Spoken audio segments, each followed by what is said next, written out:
Good morning friends, welcome back to normal lifestyle with রাজশ্রীতে। আশা করি আপনারা ভালো আছেন, সুস্থ আছেন। ভালো আছেন বলছি তার জন্য, কারণ ভালো থাকা আমাদের দরকার। কারণ মন মানসিকতা কারোরই ভালো নেই, তবু ভালো থাকতে হবে, আমাদের সুস্থ থাকতে হবে নিজের জন্য, নিজের পরিবারের জন্য। তো ভালো থাকুন, সুস্থ থাকুন, তাই আমি চাই। আমি তাই ভগবানের কাছে প্রার্থনা করি যে আমার ইউটিউব পরিবারের সবাই যেন ভালো থাকে, সুস্থ থাকে। চারপাশ থেকে অনেক খবর আসছে, তবুও এইসব নেগেটিভ মানে ভেবে নিজের শরীর বা নিজের মাইন্ডে কোনো চাপ নেবেন না। মানে ভালো থাকুন, সুস্থ থাকুন, হাসি খুশি থাকুন, পজিটিভ থাকুন। তো আজকে আমি আমার ব্লগটা শুরু করছি আমার ঠাকুর ঘর থেকে। দেখুন, আমার ঠাকুর ঘরে এইমাত্র আমি ঠাকুরের নিদ্রা ভাঙালাম। এখন বাজে প্রায় 7টা। আজ ঘুম থেকে উঠতে একটু দেরি হয়ে গিয়েছে। আর আমার হাজব্যান্ড এদিকে নিয়ে এসেছে, ফুল তুলে নিয়ে এসেছে, দেখুন। তো আমার দেখি বুঝতে পারছেন হয়তো যে আমি স্নান টান সব শেষ।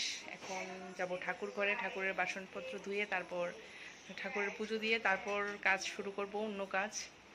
তো আজ ভাবলাম অনেক দিন ধরে আপনাদের মানে ব্লগটা ঠাকুর ঘর থেকে শুরু করি না, তো আজ ঠাকুর ঘর থেকেই ব্লগটা শুরু করি। তার জন্য মানে সকালবেলা থেকেই শুরু করে দিলাম। তো দেখুন, দেখেছেন তো, তবুও দেখাচ্ছি, মানে দর্শন করুন আমার গুরুদেবের।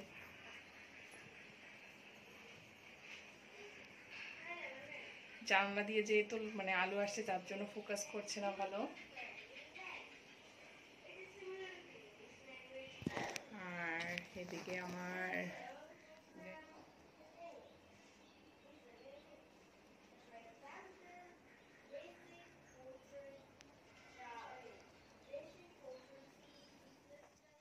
তো সকালবেলা থেকে আপনাদের মানে ঠাকুর করতে শুরু করার একটাই আমার মানে মাইন্ডে একটাই ভাবনা ছিল যে ঠাকুর ঘর থেকে যদি শুরু করি, পজিটিভ সব কিছু থাকবে, আপনাদের মাইন্ডও পজিটিভ থাকবে। ঠাকুরকে দেখে যখন আমরা কোনো কিছু কাজ শুরু করি সেটা সত্যিই খুব ভালো হয়।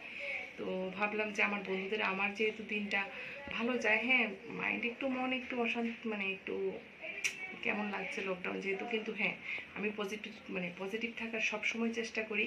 আর হাসি খুশি থাকার তো আপনারা জানেনই, যারা আমার মানে সবসময় আমার ব্লগ দেখেন, যে আমি সবসময় হাসি খুশি থাকি, পজিটিভ থাকি।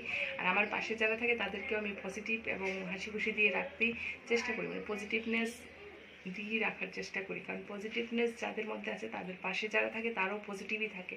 নেগেটিভ ভাবনা থাকলেও তাদের নেগেটিভ থট চলে যায়। তো আর আমার প্রভুর কাছে আমি সবসময় পজিটিভ ভাবনা নিয়ে আসি, পজিটিভ যাতে আমার পজিটিভনেস থাকে। আমি তাই চাই যে আমি সবসময় হাসি খুশি থাকি, আমার চারপাশে যারা আছে তাদেরকে যেন আমি হাসি খুশি রাখতে পারি। এটাই শুধু আমার মানে চাওয়া, তাই না?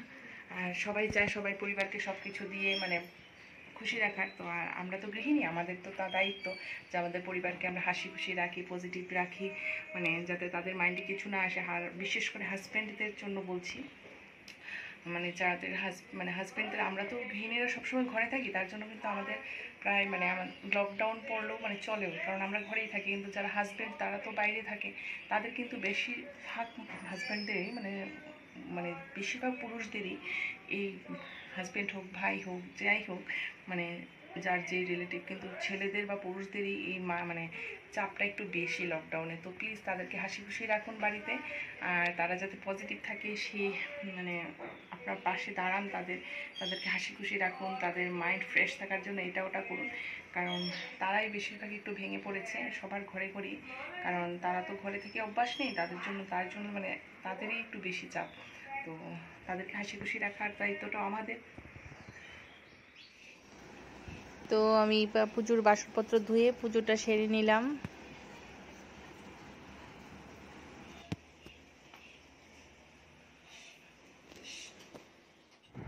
তো যেহেতু পুজো দেওয়া শেষ, আর দেখলেন যে আমার ঘরটার গুছানো আগেই হয়ে গিয়েছিল স্নানের আগে, সেটা আপনাদের সাথে আজ আর শেয়ার করিনি। তো এখন বসাবো রান্না, কারণ প্রায় বাজে 9টা, এখন রান্না তো বসাতেই হবে। তো তার জন্য আগে রান্নাটা ঝটফট করে ফেলবো, কারণ সবারই খিদে পেয়ে গিয়েছে। আর ছেলের যেহেতু মানে অনলাইন ক্লাস শুরু হয়ে গিয়েছে, মানে সকালবেলা আর সন্ধ্যায় এই 2 টাইম 1 ঘন্টা করে মানে অনলাইন ক্লাস হচ্ছে ওর স্কুলে। তো তার জন্য ও মানে উঠে যাওয়ার টাইম হয়ে যাবে, কারণ ও বসে গিয়েছে অনলাইন ক্লাসে, উঠেই বলবে ভাত দেবার জন্য। তো তার জন্য আগে রান্নাটা ঝটপট করে ফেলবো। তো আজ কী রান্না হচ্ছে চলুন দেখাই। তো আজ করব টমেটোর চাটনি, তার জন্য টমেটো বের করে নিলাম। টমেটো কুচি কুচি করে কেটে নিয়েছি, আর তার সাথে একটা আধপাকা আমও কেটে নিলাম। আর নিয়ে নিয়েছি খেজুর আমসত্ত্বা, কারণ খেজুর আমসত্ত্বা দিয়ে আমের চাটনিটা করলে আমার কাছে ভীষণ ভালো লাগে। আর চুলোতে কড়াই বসিয়ে দিয়েছি, এদিকে ভাত হচ্ছে আমার, আর কারকোল সিদ্ধ বসিয়েছি, কারণ আজ করব কারকোলের পুর। তার জন্য নিয়ে নিলাম এখানে দেখুন সর্ষা নিয়ে নিয়েছি, সর্ষা কারকোল পুর করব। আর এদিকে কড়াইতে তেল দিয়ে দিয়েছি।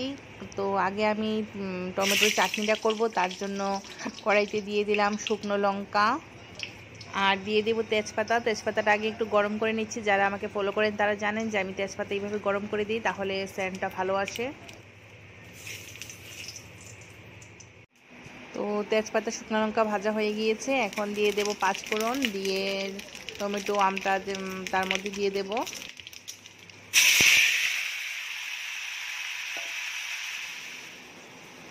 এখন আন্দাজ করে দিয়ে দেব একটু হলুদ আর স্বাদ অনুসারে লবণ।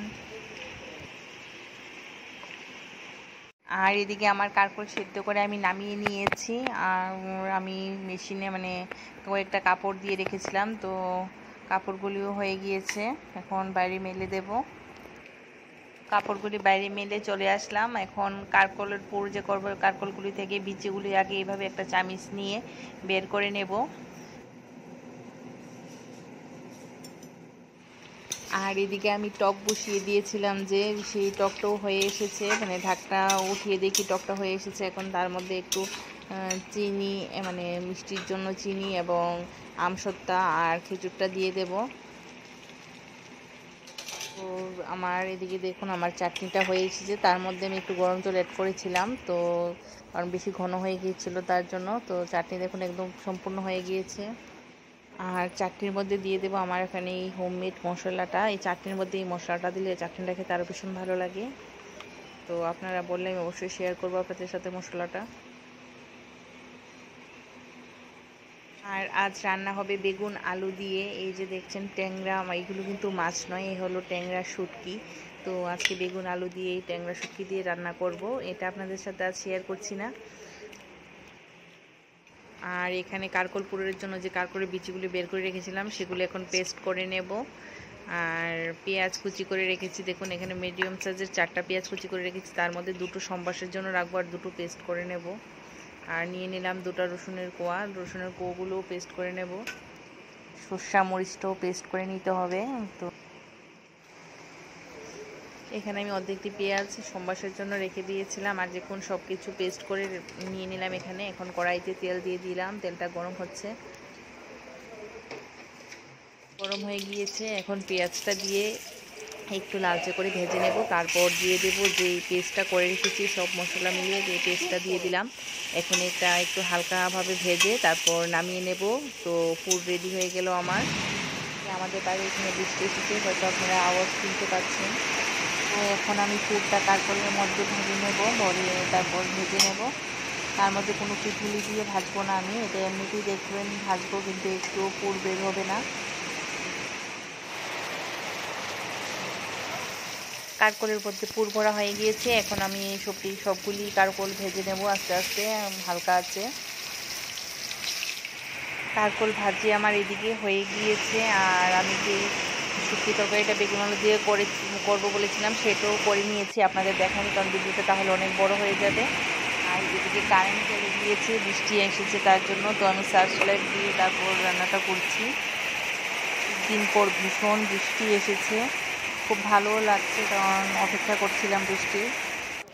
আর এদিকে আমার রান্না শেষ। আজকে মেনুতে আছে কারকোল ভাজি, বেগুন আলুর শুটকি দিয়ে ঝোল, আর টমেটোর মিষ্টি টক। আর আমি পিঠে ছাড়াই কারকোল ভাজিগুলি ভাজলাম, এভাবে খেতে ভীষণ ভালো লাগে, আর বেশি কিছু খাওয়া যায়, পিঠে দিয়ে ভাজলে সাথে সাথে খেয়ে নিতে হয়, না হলে ভালো লাগে। রান্নার পর ভাত টাত খেয়ে তারপর ঘুমিয়েছিলাম একটু টাইম। দেখুন আমার ছেলে জানলা দিয়ে উঠে এসেছে, এত দুষ্টু হয়েছে বাড়িতে থেকে থেকে, একদম পড়াশোনা একদম লাটে উঠে গেছে, আর দুষ্টুমির মধ্যে একদম নাম্বার 1 হয়ে গেছে মনে হচ্ছে এখন। ভীষণ গরম পড়েছে, আর দিনটা যেহেতু মেঘলা মেঘলা করছে তার জন্য আরও ভীষণ গরম লাগছে। সকালবেলা তো এত বৃষ্টি ছিল যে বলার মতো নয়, ঝড় এত বৃষ্টি এসেছে, কিন্তু মানে বৃষ্টি থামার সাথে সাথে একটু পর এত রোদ উঠেছে, এত গরম, কি যে বলবো, মানে ঘরে থাকার মতো নয়, এত গরম পড়েছে। ভেবেছিলাম বৃষ্টি আসার পর যাকে একটু ঠান্ডা হবে, কিন্তু ঠান্ডা তো দূরের কথা, গরম যেন আরও বেড়ে গিয়েছে দ্বিগুণ। কি যে করব লাগছে। এদিকে দেখুন, দুইটা পাখা ঘুরছে, কিন্তু ভীষণ গরম। আর বাইরেও কয়েকটা কাজ আছে, চুলা টুলা, তারপর কাপড় টাপড় তা সব কিছু মেলা আছে বাইরে, এগুলো আনতে হবে এখন। তো চলুন আগে কাপড়গুলো নিয়ে আসি।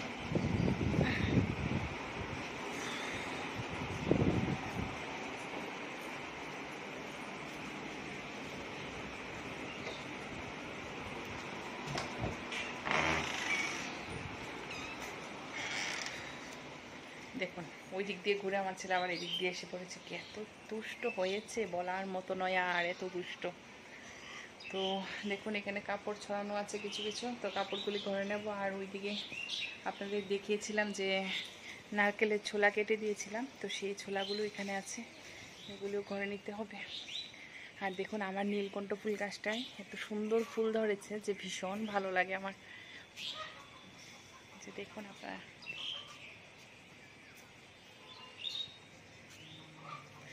আর আমার গোলাপ গাছটায় গোলাপ ধরেছিল, শুকিয়ে গিয়েছে।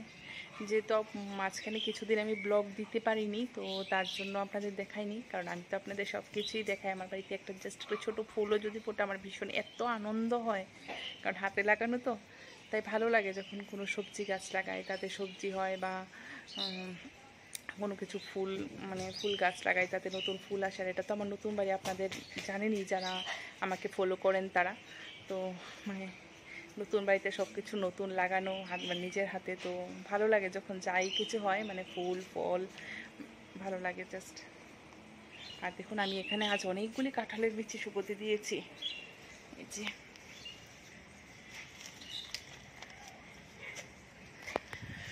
কাঁঠালটা খাই আর নাই খাই, কিন্তু কাঁঠালের বিচি আমার ভীষণ প্রিয়, আমার হাজব্যান্ডেরও ভীষণ প্রিয়। তার জন্য কাঁঠালের বিচি, মানে কাঁঠালটা যদিও মানে সবসময় খাওয়া হয় না, কারণ গরমের মধ্যে কাঁঠাল খেলে আরও ভীষণ গরম লাগে, তো তার জন্য কাঁঠালটা কম খাই, কিন্তু কাঁঠালের বিচিগুলো শুকিয়ে রেখে দিই। কাঁঠালের বিচি দিয়ে অনেক কিছু রেসিপির মধ্যে দেওয়া যায়, তো তার জন্য ভীষণ ভালো লাগে। তো আমি আপনাদেরকে শেয়ার করব সামনে কাঁঠালের বিচি দিয়ে কী কী করা যায় তা। দেখুন আমার ছেলে এদিকে দুষ্টুমি, এদিকে ওদিকে দৌড়াচ্ছে। তো এখন আমি এগুলি ঘরে নিয়ে আগে তারপর কথা বলবো আপনাদের সাথে। আর বাইরে বেরোলে না এত বড় করে করে কথা বলা যায় না, সবাই বলবে কি জানি ও বাড়ি ওই বাড়ির বউটা পাগলের মতো কি জানি বলছে এত জোরে জোরে জোরে জোরে।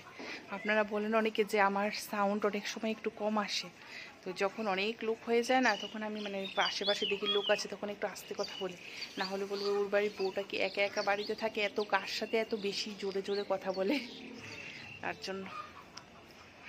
তবু এখন একটু অ্যাডজাস্ট হয়ে গিয়েছে, মানে আগে সেটা ছিল না, এখন করতে করতে ইউটিউব না, এখন বলতে পারি লোকদের সামনে কথা। প্রথম বলতে পারতাম না, মানে একটা কেমন মনে হতো কথা বলার আগে, কিন্তু এখন অভ্যাস হয়ে গিয়েছে। কি আরে দেখুন পাখি এদিকে আমার জামার উপরে দিয়ে গেল টয়লেট করে। আচ্ছা যাক, সেটা পরে ধুয়ে নেব। আর আপনারা হয়তো ভাবছেন টাইটেল দেখে যে আমি কি লিখেছি, কারণ লেখার একটা কারণ আছে, হ্যাপি উইথ মামুনের মামুনদি। মানে মামুনদিকে আমি একদম প্রথম থেকে, মানে আমি মামুনদির খুব ভক্ত, যখন মামুনদি ফার্স্ট ইউটিউবার ছিল তখন থেকে আমি মামুনদিকে দেখছি। তো তখন মামুনদি বলেছিল যে একটা ব্লগে যে মানে আমি এত জোরে জোরে কথা বলি যে আমার আশেপাশে সবাই মনে করে যে ওই বাড়ির বউটা কি পাগল হয়ে গিয়েছে, একা একা কি বলে। তো তখন আমি খুব প্রচণ্ড হেসেছিলাম। তো এখন আমি যখন নতুন মানে নিজে মানে ইউটিউবার হলাম, তখন বুঝলাম যে মামুনদি কতটা সত্যি বলেছিল। তো সত্যি মামুনদির কথা একদম সত্যি, আর মামুনদি তো আমি একদম পুরো ভক্ত, মানে মামুনদিকে দেখতে ভীষণ ভালো লাগে। মামুদির কথাটা এখন মানে একদম হাড়ে হাড়ে বুঝতে পারছি যে মামুদির কথাটা সত্যি, একদম সত্যি। আমাকেও ঠিক মানে এমনই মনে হয় যে যখন আমি জোরে জোরে কথা বলি তখন যে আমার আশেপাশের লোকেরা কি বলবে, মানে কি, বা অনেকে হয়তো বলে আমার পাশের বাড়ির, যে কারণ একদম পাশে কথা হয়তো আপনারা শুনেন, আমি যখন ভিডিও করি যে অন্য পাশে, আমার বাড়িতে কিন্তু কোনো হইচই থাকে না, মানে বাইরে থেকে এইসব আওয়াজগুলি আসে। তো আমি যখন এই যত জোরে জোরে কথা বলি তো তারাও শুনতে পায়, তো তারা অবশ্যই মানে বলে যে ওই বাড়ির বউটা কত কথা বলে। তো সব মানে মামুদির কথা মনে পড়ে গেল। তো সত্যি মামুদি একদম সত্যি বলে, মামুদি মানে বিরাট একজন, মানে কি বলবো, বলতে পারেন জ্যোতিষ, যে অগ্রিম বলে দেয় সবার ভবিষ্যৎ। আমারও বলে দিল, আমার কাছে লাগলো যে আমার মানে ফিউচারে যে আমাকেও পাগল বলবে অনেকে, সেটাও ঠিক। মানে মামুদির কথাটা মানে ঠিক হলো যে এইভাবে কথা বললে সত্যিই বাইরের লোকেরা পাগল বলে। তো আচ্ছা যাক, আপনাদের হয়তো ক্লিয়ার হয়ে গিয়েছে কথাটা। এখন কাপড়গুলি গুছিয়ে নিই, কারণ যেই গরম পড়েছে। উফ, প্রায় 2-3 ঘন্টা পরে কারেন্ট আসলো। 3 ঘন্টা হবে, এত বড় লোডশেডিং দেয় মানে বলার মতো নয়, এমন লাগছিল। তারপর ফোন করে জানতে পারলাম কারেন্ট অফিসে কি নাকি গ্যাংয়ে কি হয়েছে, মানে একটা প্রবলেম হয়েছে, তার জন্য তারা কারেন্টটা দিতে পারছে না। তো তারপর যা কারেন্ট আসার পর আমরা ভাত খেলাম। তো ভাবলাম যে আপনাদের গুড নাইট বলে তারপরেই ভিডিওটা মানে শেষ করি, কারণ না হলে বলবেন কি করে মানে বন্ধ করে দিলাম কিছু আপনাদের বাইটাই না বলে। তো তার জন্য আবার চলে আসলাম। এখন আমরা ঘুমাতে যাব। আমার হাজব্যান্ড এখন ওই ঘরে মানে একটু নিউজ দেখছে, আর ভাবলাম আমি একটু কথা বলে নিই আপনাদের সাথে। তো বন্ধুরা, আপনারা প্লিজ সেফলি চলবেন, সুস্থ সবল থাকবেন, তাই আমি চাই যে আপনারা ঘরে, জানি এখন সবাই ঘরে আছেন আর সবার মন মানসিকতাও ভালো নয় সেটাও জানি। তো তবুও আমি বারবার বলি আমার ভিডিওতে যে সব সময় হ্যাপি থাকুন, পজিটিভ থাকুন, আর নিজের পরিবারকে সবসময় হাসি খুশি রাখুন। তো তা মানে এই কথা বলার জন্যই চলে আসলাম আবার একটু টাইমের জন্য। তো এখন ঘুমাতে চলে যাব, কারণ আমার ছেলে আমাকে ছাড়া আবার ঘুমাতে চায় না। তো বাই, অলওয়েজ স্মাইল।